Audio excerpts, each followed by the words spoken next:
When 12-year-old Toby Wilcox first steps into Maple Heights, a strange knot twists in his stomach, and he can't quite say why. Maybe it's the way the tidy lawns seem too perfect, or the unsettling hush that falls over the streets at dusk. Whatever the cause, that feeling only grows stronger when he stumbles upon troubling secrets lurking behind the polite smiles and freshly painted fences. Sometimes what appears to be a simple, everyday life can hide the darkest of truths. Before we dive into this tale of hidden corruption and remarkable courage, let us know where you're watching from. And if you believe that the truth should always come to light, no matter the cost, be sure to like and subscribe for more stories that reveal the power of one determined voice. Toby's introduction to Maple Heights begins on a warm summer morning. The movers have just unloaded the last of the boxes into the narrow rental home he will share with his mother, Cynthia. Although Toby has always been an observant kid, Maple Heights strikes him as a place that demands a sharper gaze. The neighborhoods all look eerily similar: uniform, pastel-toned houses, well-trimmed hedges, and sidewalks so clean that you can't even find a pebble out of place. There is a stiff breeze, and the rustling of leaves makes the streets strangely quiet, even though he can see a handful of people going about their day. He spots a mail carrier pushing his cart 3 doors down, a woman walking her poodle across the street, and an elderly man watering his rose bushes next door. Everything is peaceful, but Toby can't resist the nagging suspicion that there is more to this town than meets the eye. "Toby, honey," his mother calls from inside as she adjusts the living room drapes, "I need to stop by City Hall to finalize some paperwork. Want to come along, or stay here and unpack?" Toby glances at the cardboard boxes labeled Toby's room. He has an urge to explore, but something about City Hall piques his interest. Maybe it's because his mother has a brand new job there as an administrative assistant, or maybe it's just the natural curiosity that Toby can never quell. "I'll go with you, Mom," he says, picking up his backpack. "I want to see the town." He follows his mother to the car, sliding into the passenger seat. As they drive, he can't help but notice how everything in Maple Heights looks meticulously planned. The roads are smooth, the flower beds along Main Street are bursting with color, and every building has a quaint, almost too perfect vibe, like a postcard that hides the wrinkles and smudges of real life. By the time they arrive at City Hall, Toby's eyes are flitting from the dark windows of the municipal building to the crisp letters on the sign that reads Maple Heights City Hall. Cynthia heads inside while Toby waits in the lobby. He's never been fond of waiting rooms, but this one feels especially stifling. The floors are so shiny he can see his reflection in them, and the fluorescent lights buzz overhead. A receptionist at the large counter looks at him with a smile that doesn't quite reach her eyes, then goes back to her phone call. Toby taps his foot, notices a row of pamphlets about Maple Heights. Your perfect neighborhood, living safely in Maple Heights, investing in Maple Heights property. He picks one up, scanning the polished photos of smiling families and charming houses. It all feels too good, like a commercial that tries too hard. When his mother finally emerges, she's smiling in the flustered, uncertain way she does whenever she starts a new job. "All right, Toby, that's enough for today. I'll be back for my first shift tomorrow. Let's head home and tackle the boxes." They drive back to their new street. A slight breeze scatters some leaves across the tidy lawns. Mrs. Carver, the elderly widow next door, is in her driveway, hefting a watering can. She's trying to water her row of potted geraniums, but Toby can tell she's unsteady on her feet. He hops out of the car, rushing to help before his mother has even turned off the engine. "Thank you, young man," Mrs. Carver says, her voice kind but tinged with exhaustion. "You must be Cynthia's boy. I'm Harriet Carver. Been living here a long time. Seems folks come and go, but I just can't bring myself to leave this house. Too many memories." "My name's Toby," he replies, carefully supporting the metal watering can. "Are you doing all right?"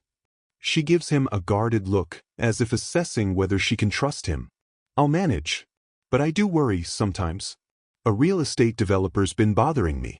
Wants me to sell my house. Claims it's a good deal, but I've got my suspicions." She sighs softly. "Ah, don't mind an old lady's prattle, child. Welcome to Maple Heights." Toby helps her finish the watering, then waves goodbye. As he turns back toward his own driveway, he can't shake the troubled expression on Mrs. Carver's face. His mother is already inside, unpacking the kitchen boxes, and Toby decides to mention what he's heard. "Mom, do you know anything about a real estate developer around here who's hassling people to sell their homes?" She looks up from rearranging utensils. "I haven't heard much. I know Maple Heights is experiencing new development, but I haven't heard of anyone being forced out." "It's weird," Toby says, thinking of Mrs. Carver's anxious eyes. She seemed afraid. Cynthia gives him a quick, comforting smile. "We don't know the whole story yet, Toby.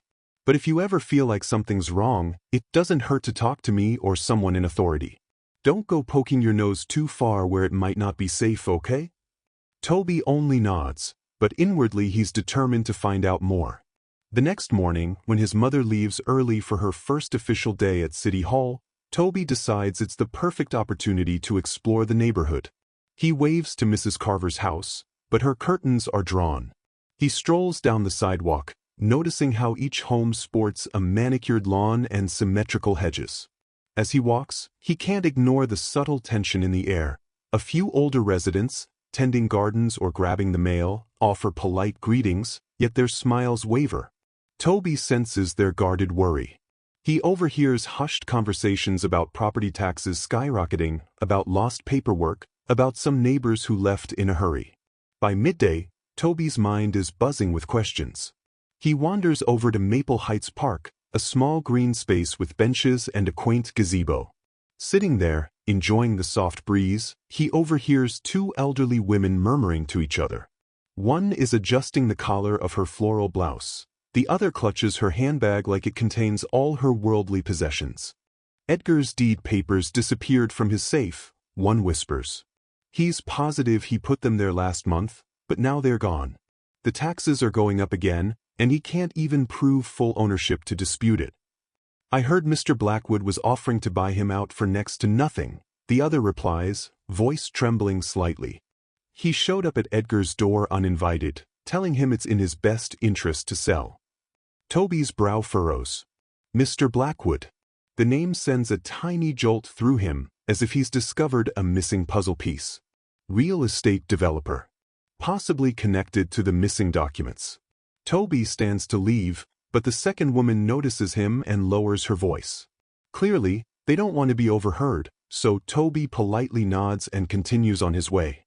By the time Toby returns home, he finds Mrs. Carver fiddling with her mailbox. She pulls out a letter, her face falling as she reads it. Toby can't help but approach. "Are you okay?" he asks quietly. She shakes her head. "It's another property tax notice, Toby. They've doubled from last month, and that's on top of missing some of my paperwork. Some official from the tax office claims my records are incomplete, but I know I submitted everything years ago." She folds the letter, tears shining at the corners of her eyes. "I'm on a fixed income. I can't afford these sudden hikes. If this keeps up, I'll lose the house for sure, or have to sell to that shark, Mr. Blackwood." Toby feels a protective surge of indignation. He doesn't like to see kind people manipulated or threatened. "Don't worry, Mrs. Carver," he says, trying to sound confident. "I'm going to see if I can figure out what's going on." She pats his hand gently. "You're a sweet boy, Toby, but be careful." That same afternoon, Cynthia calls from City Hall to say she'll be working late, dealing with a backlog of administrative tasks. Toby realizes he'll have hours on his own. The plan forms in his head almost instantly. He'll head down to City Hall, keep out of the way, and maybe, just maybe, he can get a look at those records. He's not entirely sure what he's searching for, only that something's off about these missing documents, the steep tax hikes, and Mr. Blackwood's suspicious offers. With a firm resolve, Toby grabs his backpack, telling Mrs. Carver he's heading out. He walks the 1.5 miles to City Hall, the scorching summer sun pressing down on him. The air-conditioned interior feels soothing after the sweaty trek. He waves at the front desk clerk, who recognizes him from his mother's first day, and politely mentions he's waiting for his mom. "She told me to just hang out, maybe get a soda," Toby says, feigning innocence. The clerk, preoccupied with a phone call, nods and motions him down the hall. Toby swallows, nerves fluttering in his stomach, and begins walking. He passes the administrative offices where he can hear the hum of printers and the clack of keyboards, and turns a corner that leads to more obscure offices. He spots a sign, "Records Room." That must be it. Toby peeks around, making sure nobody's watching. The hallway is empty. Gingerly, he tries the doorknob. He deflates for a moment, but then he notices a key ring on a hook at the nearby reception desk, likely for employees who need after-hours access. The desk is unattended, so Toby hurries over, heart pounding, and snatches the ring. He fumbles with the lock until he finds the right key, then quickly slips inside the records room. It's dim, lit by a single overhead light that flickers ominously. Rows of filing cabinets line the walls, each labeled with neat letters and numbers. Shelves hold bound records of property deeds, tax returns, and more. Toby's heart races with a mixture of excitement and dread. He has no idea where to start, but at least he's in. Starting with the section marked Deeds and Ownership, he scans the drawers for something referencing Maple Heights or any of the neighbors' names he's overheard, Mrs. Carver, Edgar, or a few others. His efforts are rewarded when he finds a file for Harriet Carver. He pulls it out and sees that indeed, there's a photocopy of her original deed and older tax forms, but curiously, no mention of the updates or any new appraisals that she swears she submitted. Toby frowns. Maybe these documents are simply misplaced, or maybe they were removed on purpose. He puts the file away, rummaging deeper. Several more files have pages missing, specifically the pages that would confirm stable property values or clarify ownership. Toby notices that the missing pages always involve older residents, all of whom have presumably lived in Maple Heights for decades. He's just snapping a few pictures on his phone when a chill pricks his neck. Footsteps in the hallway. He kills the overhead light, crouching behind a tall cabinet. A beam of light flicks across the room as someone unlocks the door. Toby can hardly breathe as a figure steps inside, phone pressed to his ear. He's tall, wearing a tailored suit that Toby faintly recognizes from a photo in the local newspaper. It's Mr. Blackwood. "Yes, I'll have the final notices sent out by next Friday," Blackwood says into the phone, his voice low and urgent. "If the older folks won't cooperate, we'll raise the taxes again or claim they defaulted. We own the deed to more than half of their properties by now, technically, anyway." A pause, then a soft chuckle. "Trust me, they can't fight back if they can't prove a thing. Everything's been replaced with the shell company's name. Soon, that entire neighborhood will be ripe for new development. Big profits on the horizon." Toby's heart is racing. He records a video of the exchange on his phone, zooming in on the man's face. This is bigger and more vicious than Toby suspected. Blackwood is orchestrating a conspiracy to strip elderly homeowners of their titles, forcing them to sell under threats of foreclosure. Toby is so focused on capturing the scene that he fails to notice Mr. Blackwood stepping closer, scanning the shelves. Toby gently eases his foot back, but the edge of his sneaker nudges a metal stool. It lets out a tiny squeak. Blackwood stiffens, cutting off his phone call mid-sentence. Toby's heart feels like it's about to burst from his chest. After a tense moment, Blackwood turns off the flashlight on his phone, scanning the darkness. Toby slips the phone into his pocket, clings to the corner of the filing cabinet, and wills himself to be invisible. The silence is deafening. Toby wonders if he should bolt, but any movement might give him away. After what feels like an eternity, Blackwood exhales. "Might just be a vent draft," he mutters. "Damn old building." He flips the flashlight back on, briefly shining it around, but Toby has wedged himself behind a cabinet far to the side. At last, Blackwood lowers his phone, pockets it, and slips back into the hallway, locking the door behind him. Toby stands there in the dark, heart hammering, for at least a minute before daring to move. He flicks on the light overhead, carefully returns the files, then rushes to the door. Listening for any sign of footsteps, he cracks it open. The corridor is empty. With shaking hands, Toby replaces the key ring on the hook and tiptoes away, hardly daring to breathe until he's out of City Hall. He doesn't stop running until he reaches the sidewalk beyond the parking lot. Night has begun to settle over Maple Heights, streetlights casting circles of yellow on the pavement. Toby's phone is clenched in his hand. He stares at it, at the photographs and the short video clip he managed to capture. Suddenly, the story Mrs. Carver told him feels infinitely more dangerous. There is a wide-reaching scam in place, one that could ruin the lives of many older homeowners in Maple Heights. Toby has evidence. But what can he do with it? He trudges back home, adrenaline ebbing and leaving him exhausted. In the living room, Cynthia is sorting a stack of papers she brought from work. "Toby," she says, noticing how pale and sweaty he is, "what happened? You look like you've run a marathon." "Mom," he begins, voice shaky, "I need to show you something. Just promise you won't be mad that I did a little snooping." She arches an eyebrow, worry clear on her face. "All right, let's see." He pulls out his phone, shares the photos of the incomplete files, the missing pages, the suspicious shell company names, and then plays the short clip of Blackwood. Cynthia's face shifts from confusion to horror as she processes the magnitude of what Toby has found. "Toby, this is serious." "I know. But Mom, I couldn't just ignore it. Mrs. Carver is worried she'll lose her house. I think so many older residents are in trouble." Cynthia rubs her temples, a storm of concern in her eyes. "I might lose my job just for possessing this information. But we have to do something." Toby hesitates, guilt gnawing at him. "You won't get fired, right?" She musters a reassuring smile. "Not if we handle this the right way. We need someone who can take this evidence and act on it, someone from the legal side. I know a local attorney who's honest. Maybe she can help. Her name is Patricia Nguyen. I'll call her in the morning." Despite his mother's calm veneer, Toby can tell she's rattled. They sit at the small kitchen table, talking far into the evening. Cynthia is especially worried that Blackwood, or someone he works with, might catch wind of Toby's infiltration. Toby tries to reassure her, but the tension in the air is inescapable. Eventually, Toby heads to bed. He tosses and turns, plagued by visions of half-lit filing cabinets and Blackwood's menacing silhouette. Yet underneath his dread, there's a flicker of excitement. They've gathered real proof, and maybe they can fight back. Morning dawns with a sense of purpose.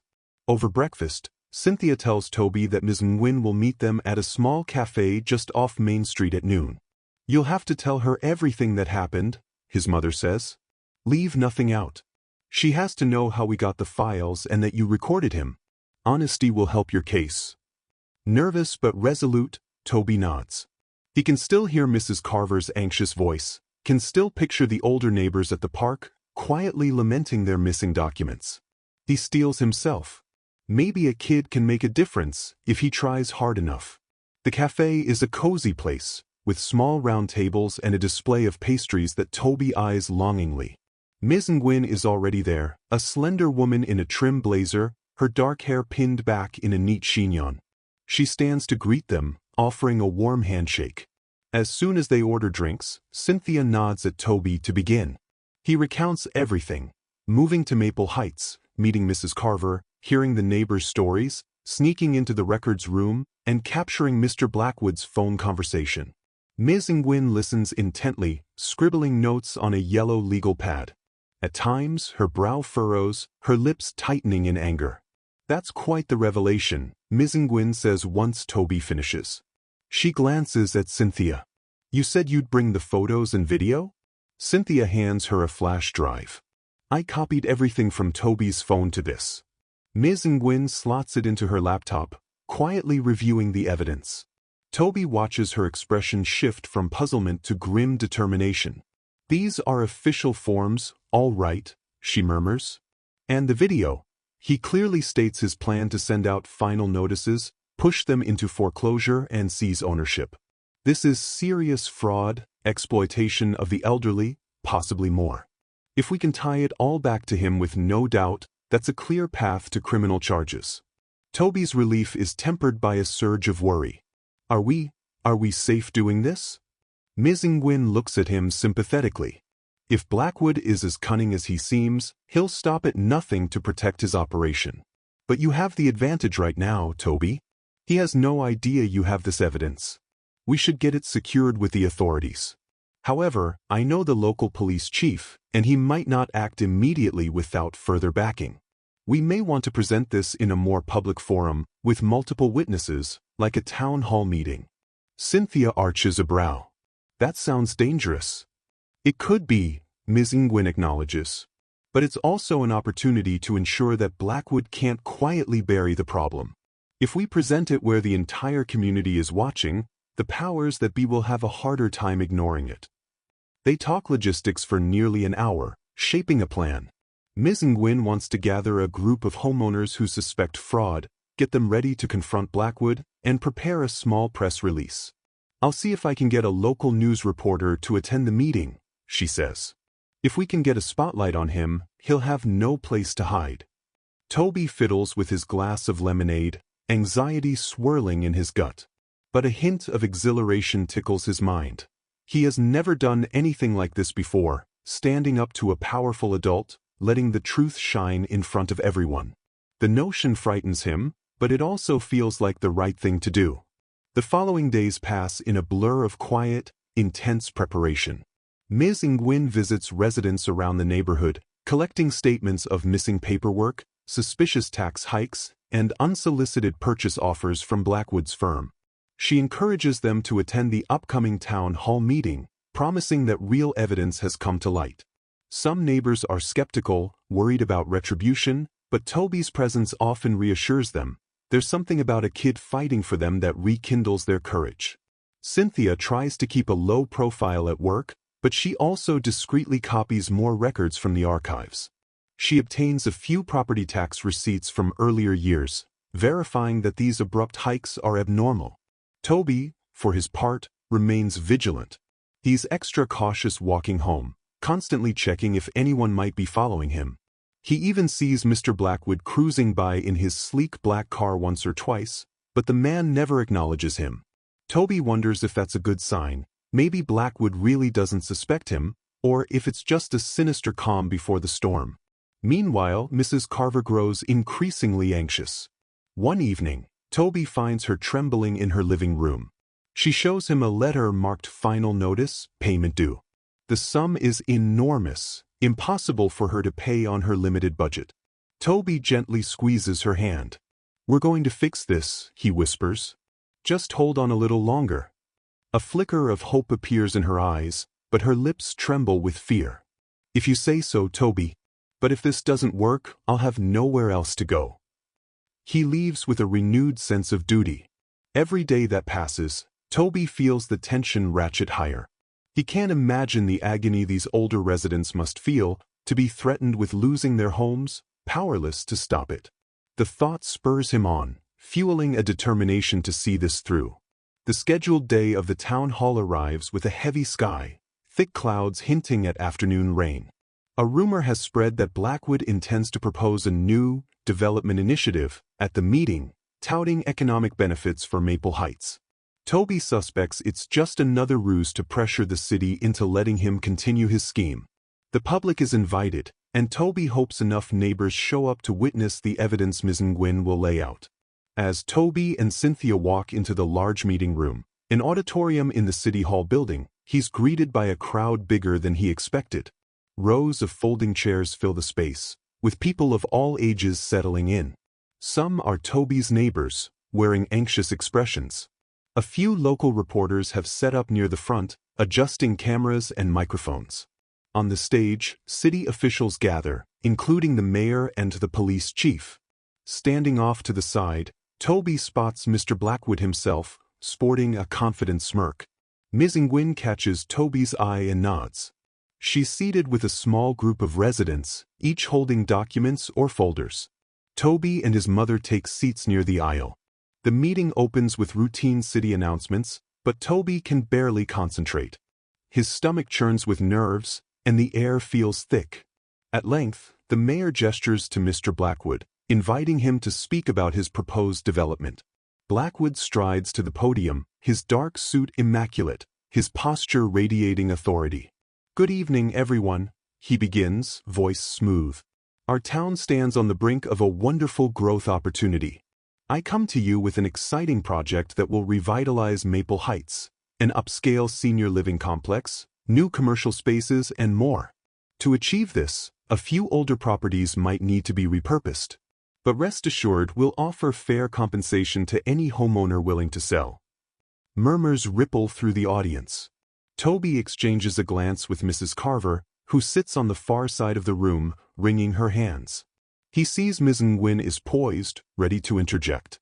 Now, I'm aware, Blackwood continues, feigning a sympathetic frown, that some of you have concerns about property taxes and missing paperwork. I can assure you that's simply the result of administrative backlog. If you have documentation, show it to the city officials, and we'll rectify any errors. There's no conspiracy here, folks. An uneasy hush.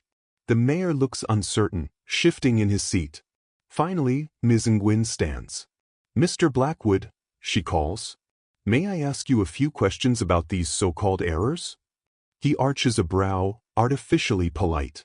Certainly, Ms. Nguyen, though I believe the city clerk is the one who handles such inquiries. She steps down the aisle to the front, Toby's evidence in hand. Actually, I believe the city clerk might be missing some key pages from certain files, pages that tie directly to your shell company.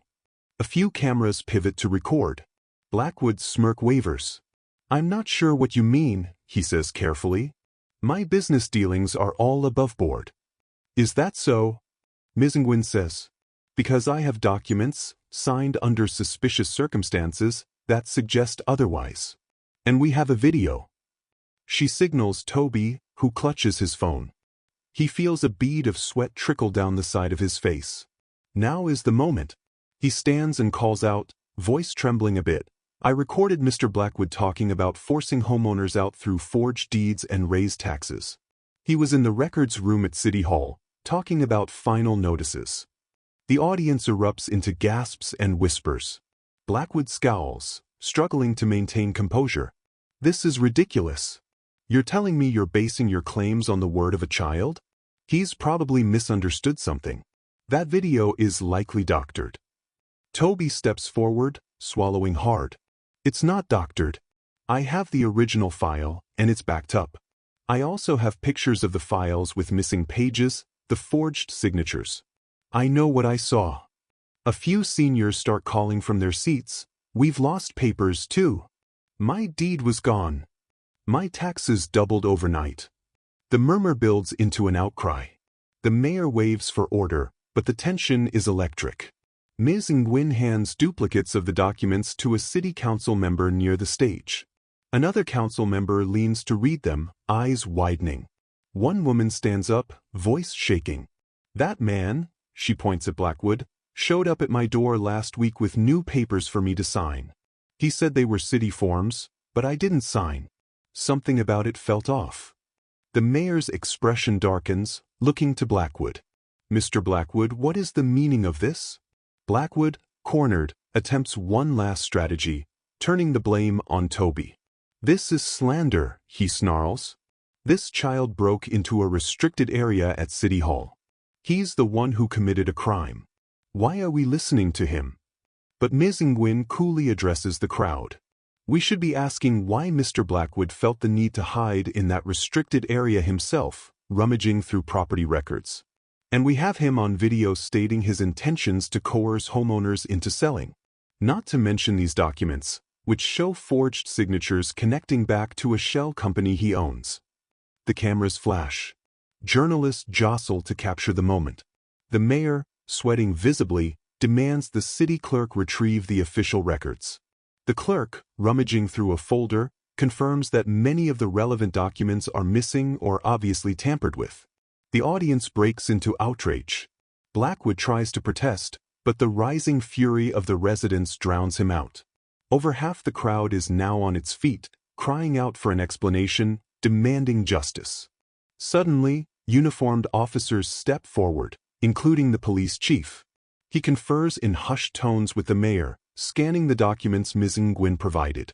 Then he turns to Blackwood. Sir, I need you to come with us. We have reason to believe you've been involved in fraudulent activity. We'll be taking you in for questioning. Blackwood's face blanches, morphing into rage. You can't do this. My lawyers, my connections, this is an outrage. He points a trembling finger at Toby, voice taut with fury. You'll regret this, kid. Toby tries not to shrink under that venomous gaze. The chief escorts Blackwood from the stage, cameras clicking nonstop.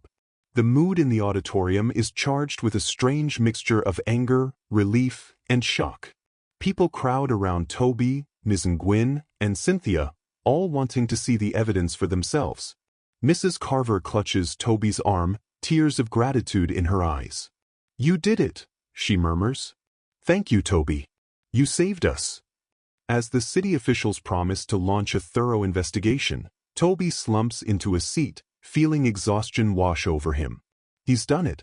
They've exposed the scheme, and now the authorities have no choice but to act. Blackwood is in custody, at least for the moment. The rest of the evening passes in a blur.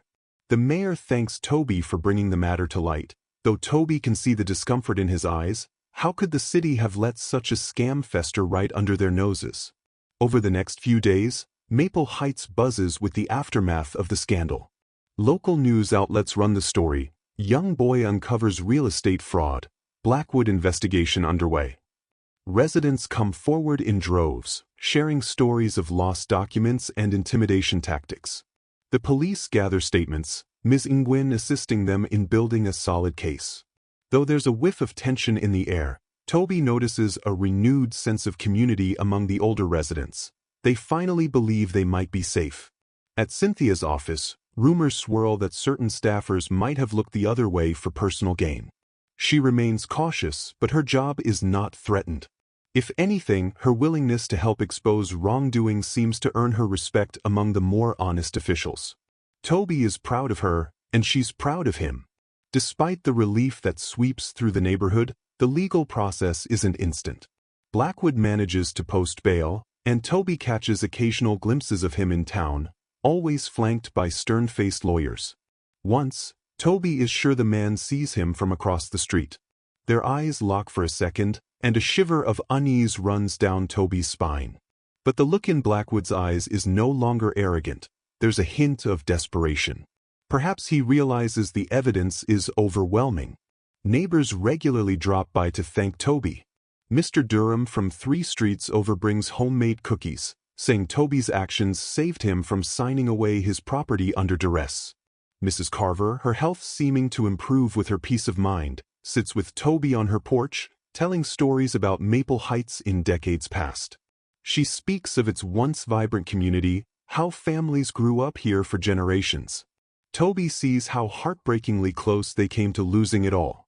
More than a month passes before Blackwood's preliminary hearing. Ms. Nguyen invites Toby and Cynthia to attend, along with several neighbors. The judge listens to Ms. Nguyen's arguments about the property deed forgeries, the orchestrated tax hikes, and the forced buyouts. The video Toby took plays a key role, as do the stolen documents he photographed. Though Blackwood's defense attorneys argue that the conversation is out of context and the signatures might have been forged by someone else, the mounting evidence points directly to him. The shell company is traced back to Blackwood's own accountants. The judge finds enough probable cause to move forward with a full trial. Toby breathes a sigh of relief as Blackwood is remanded on charges of fraud, forgery, and conspiracy. By this point, the conflict has raged for many weeks, with Toby and Ms. Nguyen working tirelessly to gather statements, and city officials trying to repair the internal damage from what now appears to be a small ring of complicit employees. Toby's mother confesses to him one evening that she never dreamed they'd be thrust into such a serious legal battle. "But you were right," she says gently, tucking a lock of hair behind his ear. "We couldn't just do nothing." Life begins to normalize. The city council officially nullifies the suspicious tax hikes for those who can prove they were targeted. Dozens of older residents see their fear transform into relief. The shell company's claims on various properties are reversed. People gather in the park to celebrate, sharing potluck dishes and heartfelt thanks. Toby becomes a local hero, though he feels a bit shy about the attention. All he wanted was to ensure folks like Mrs. Carver didn't lose their homes. One afternoon, Toby is kicking a soccer ball around the backyard when Mrs. Carver calls him over to her fence. She wears a wide-brimmed hat, gardening gloves in hand. "I just wanted to show you something, Toby." She passes a small envelope over the fence. Curious, Toby opens it. Inside is an old black and white photograph of Mrs. Carver's house, dated decades ago. The yard looks different, but the spirit of the place is unmistakable.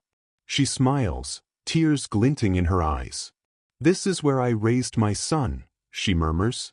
"He's gone now, but the memories stay. Every wall in that house is filled with them. You saved those memories for me." Toby gently returns the photo. "I'm glad I could help," he says, voice thick with emotion. Slowly the months roll on. The legal system churns, building a case that grows more formidable by the day. More of Blackwood's accomplices are arrested, clerks who altered records for bribes, assessors who inflated taxes in targeted neighborhoods. Maple Heights remains under a microscope, but Toby senses the community's spirit reviving. Families open their windows and greet each other again, free from the sense of dread that once hung over the quiet streets. At last, nearly a year after Toby's first arrival in Maple Heights, the final trial date arrives. Ms. Nguyen invites Toby to take the stand as a witness, if he's willing. It's a daunting prospect. He's just a kid, after all, but Toby feels responsible and determined. They rehearse his testimony carefully. Ms. Nguyen explains court procedure, how he'll be asked questions by both sides.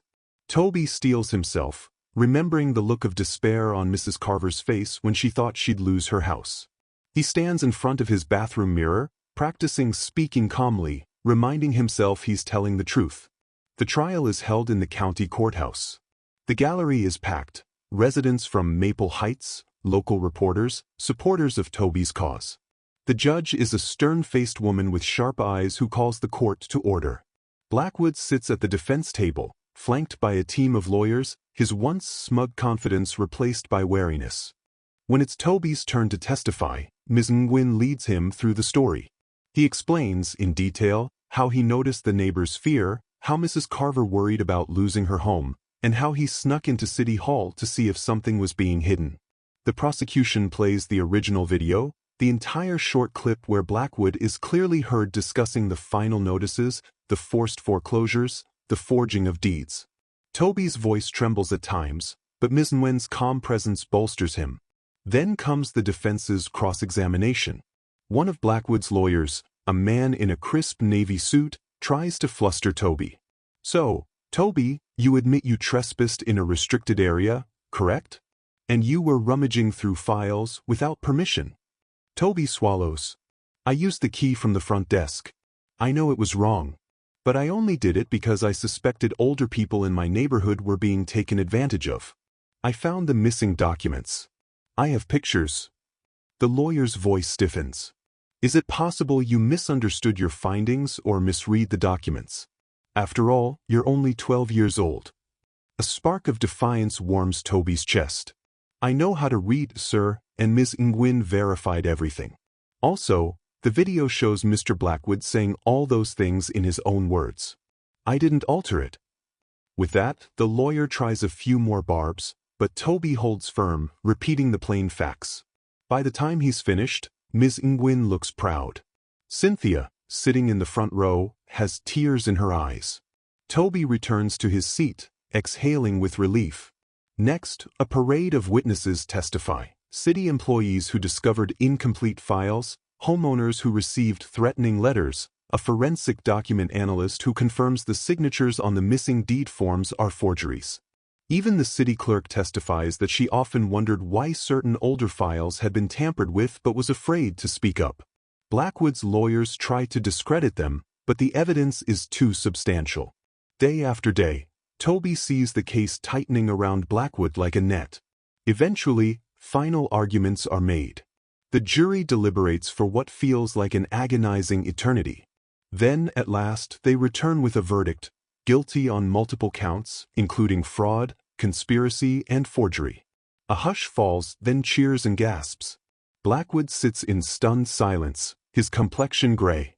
The judge thanks Toby by name for his honesty and bravery, noting that it's unusual for a citizen so young to provide such crucial testimony. Toby's relief is overwhelming. The tension that had settled in his shoulders for the better part of a year finally drains.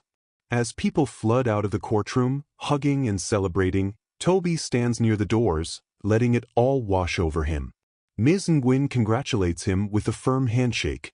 "You did it," she says softly. Mrs. Carver emerges from the crowd, pressing Toby's hand between hers. "You saved my home," she whispers. "I can never thank you enough." Toby's mother enfolds him in a hug. "I'm so proud of you, Toby. You really made a difference here."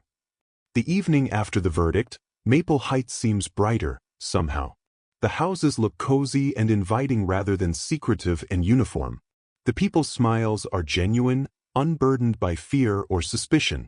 That sense of community Toby once suspected was missing has reappeared in full force, as if collectively, the residents have reclaimed their town. A few weeks later, the city holds a neighborhood potluck at Maple Heights Park, officially celebrating the end of the fiasco and the defeat of Blackwood's shady enterprise. Tables are laden with homemade dishes, and older residents bring vintage photos, telling stories of the town's heyday. Toby stands with Mrs. Carver near the gazebo, sipping on lemonade, listening to neighbors chat about how they can rebuild trust and ensure nothing like this happens again. "Toby," Mrs. Carver says, her voice full of warmth, "did you ever expect your curiosity would lead to such a big accomplishment? You saved so many of us from losing our homes." He blushes. "I just didn't like seeing people scared or mistreated. I couldn't ignore it." Cynthia joins them, placing a hand on Toby's shoulder. "My brave boy," she says. "Sometimes it takes someone who's not jaded by the system to step in and say, 'This isn't right.' You gave this community its hope back." Sunset casts a warm orange glow over the park, and Toby watches the silhouettes of neighbors enjoying the evening, laughing, dancing, living free of that shadow that once loomed over them. He feels a swell of pride mixed with humility. Despite his initial misgivings about Maple Heights, it's become something precious. A place he helped protect, a place that taught him the power of standing up for what's right. Time passes, and Toby returns to everyday life. A routine that feels oddly quiet without sneaking into locked rooms or collecting evidence. He does well in school. He makes new friends, telling them the story of how Maple Heights was saved from a real estate scam, though sometimes they look at him in disbelief, as if it's too extraordinary to be true. Cynthia continues her job at City Hall, now more determined than ever to prevent corruption from creeping in.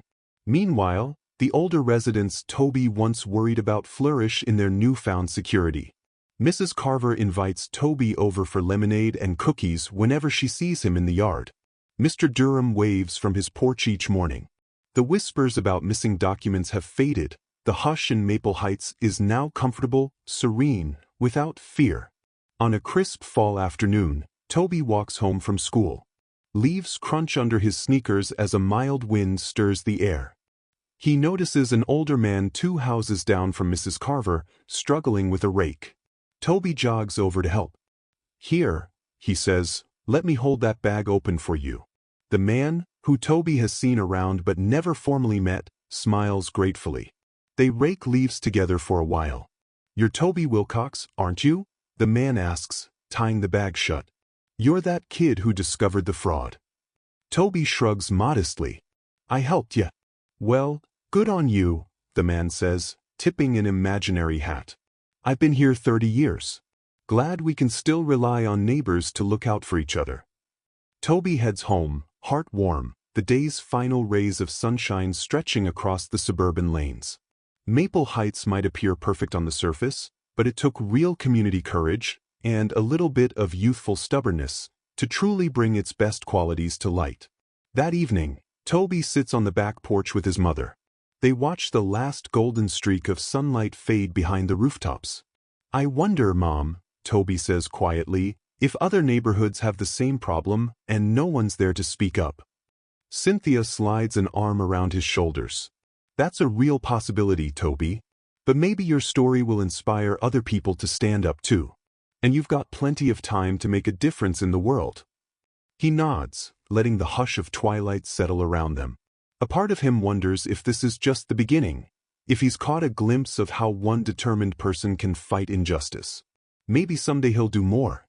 For now, though, Maple Heights is his home, a place he helped save. In the weeks that follow, Toby enjoys the normalcy of life untainted by conspiracies. He goes to the local arcade with new friends, shares lunch at school with a boy named Julian who just moved in from out of state, and volunteers at a bake sale Ms. Nguyen organizes to raise funds for seniors in need. The radio occasionally mentions the trial's sentencing date for Blackwood.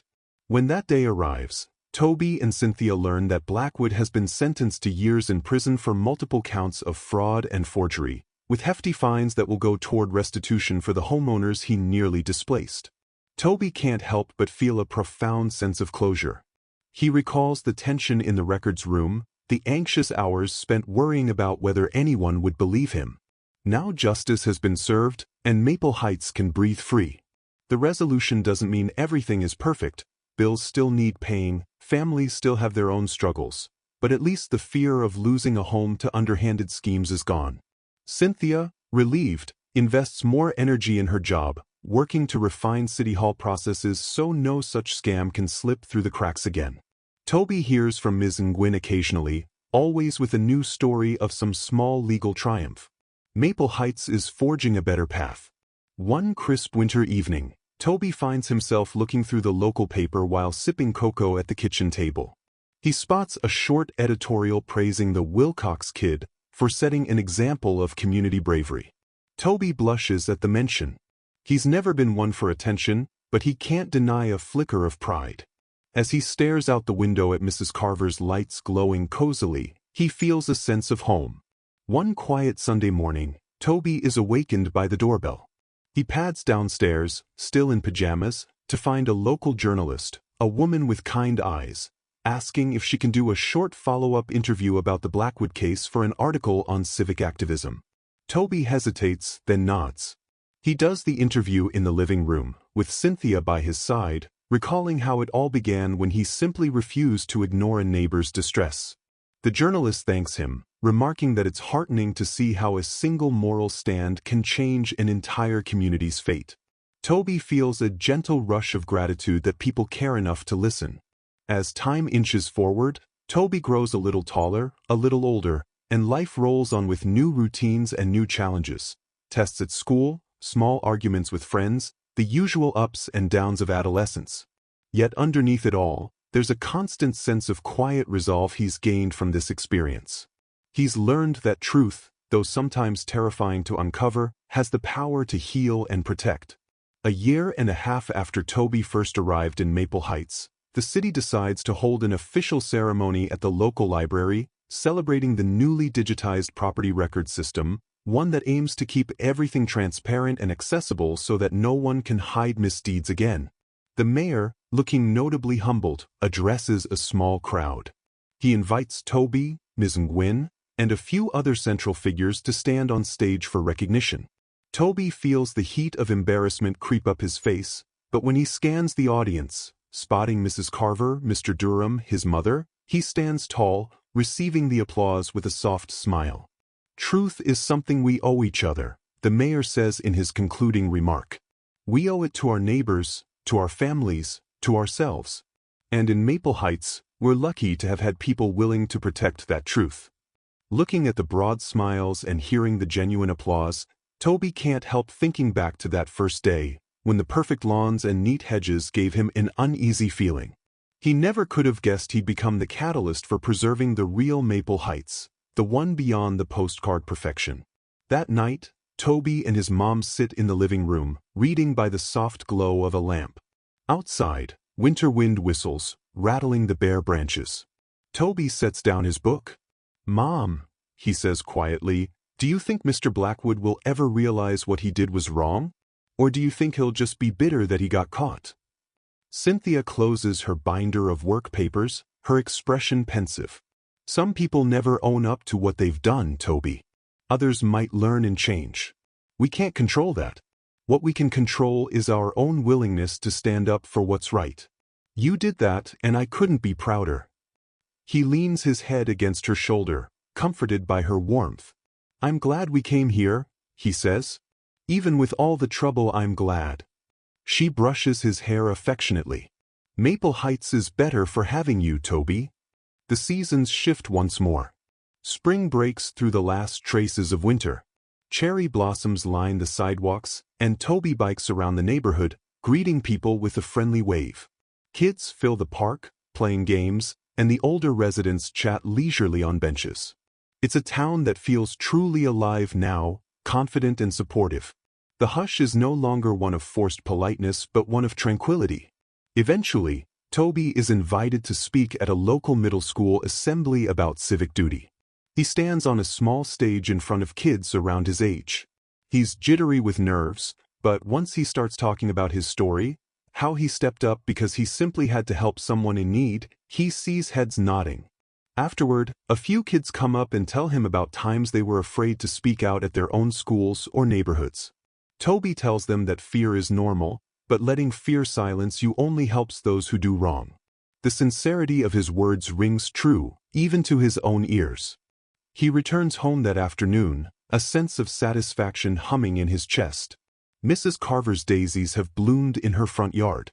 She waves from her porch and Toby waves back. Life goes on sweet and steady. Finally, the day arrives when Toby's mother receives a promotion at City Hall for her integrity and meticulous work.